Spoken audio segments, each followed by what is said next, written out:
Я себя называю послом дикой природы, и моя миссия вдохновлять дикой природой, и вас я сегодня тоже попробую вдохновить. Да, почему это важно?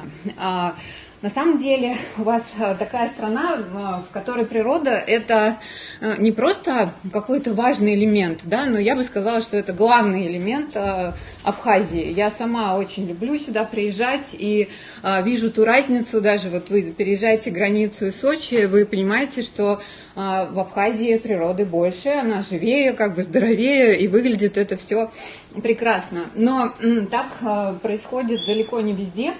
И там, где человеческая деятельность осуществляется, то природа все равно деградирует.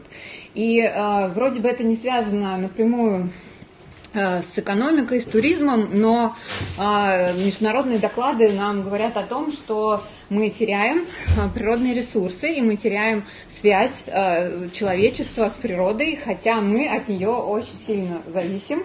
И все наше благополучие, и здоровье, и пищевые продукты, и в общем, рекреационные услуги, наш отдых, все это дает нам природа. Вот. Часто мы все время природу ставим за скобки и начинаем с ней бороться.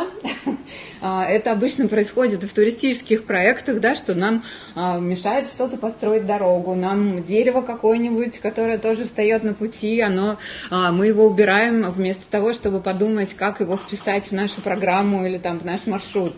То есть мы постоянно как бы выносим дикую природу и любую, даже городскую, за скобки за человека, и с ней боремся.